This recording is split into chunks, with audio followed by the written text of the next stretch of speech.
Assalamualaikum warahmatullahi wabarakatuh. Bertemu lagi dengan saya Zuan Dono di channel Zuan Dono.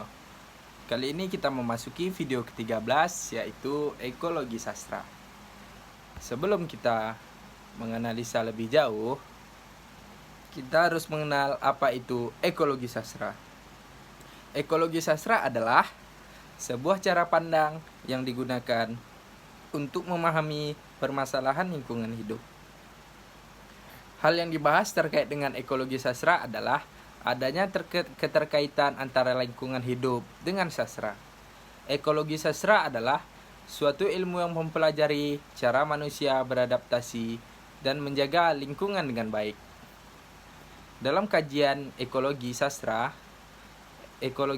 terbagi atas dua hal, yaitu konteks ekologi dalam hal ekologi alam dan ekologi budaya.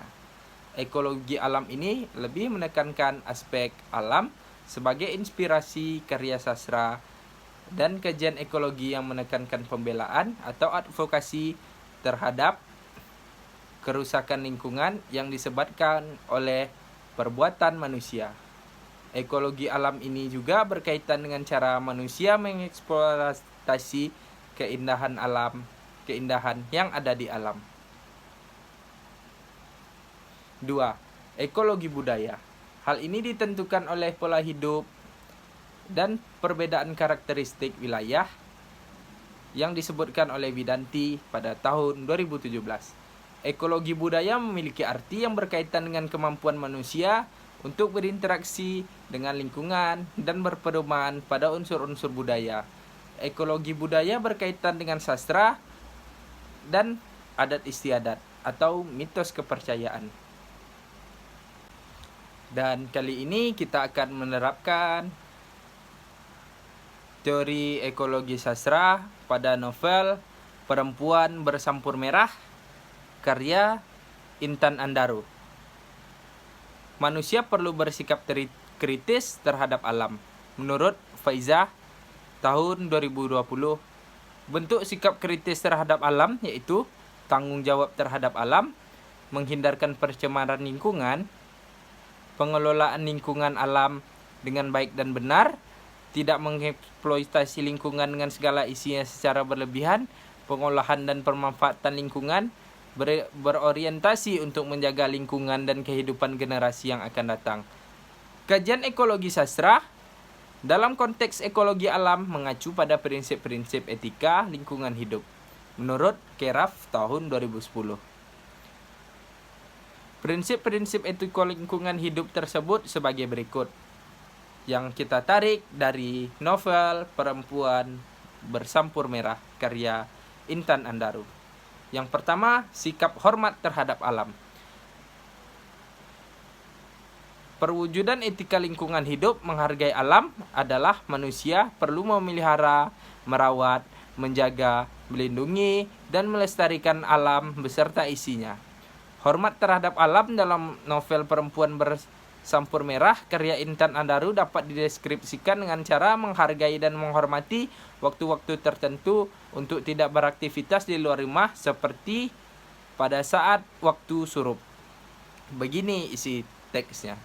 Surup sudah merayap, kampung mulai lindap, bedak-bedak toko lontong tertutup rapat bersamaan dengan lampu-lampu dinyalakan. Ayam-ayam sudah bertengger di kandangnya.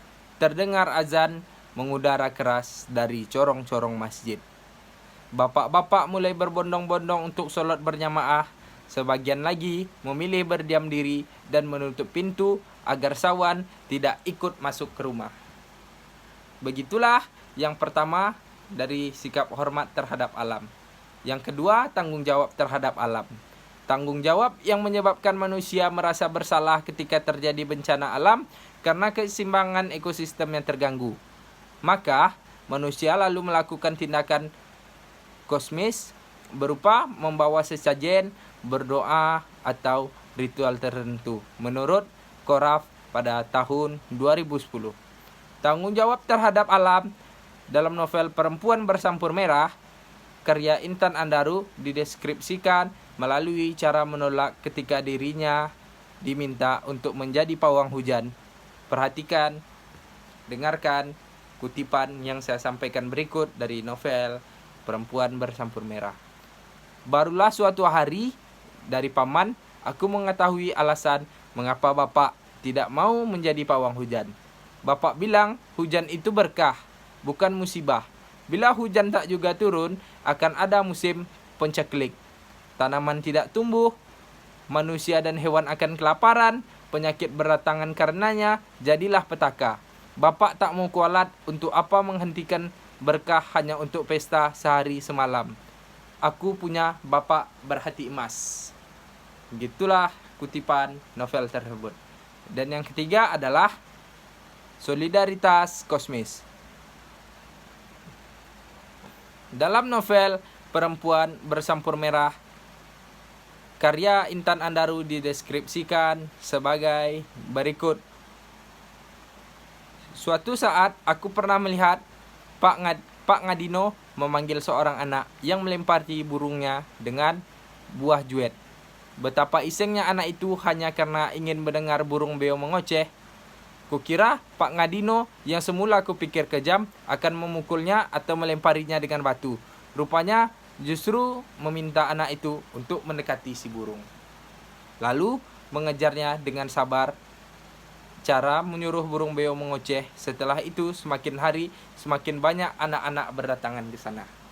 Begitulah yang ketiga. Dan yang keempat adalah kasih sayang dan kepedulian terhadap alam.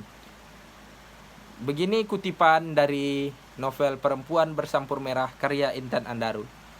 Pohon rambutan tumbuh tinggi di kiri rumah utama. Rambutan yang tumbuh di bawahnya didominasi rumput teki, sedang di bagian pendopo ke kanan tanah tampak begitu bersih, tanpa sampah, bahkan tanpa selai daun pun, hanya bebatuan tersebar acak di sana.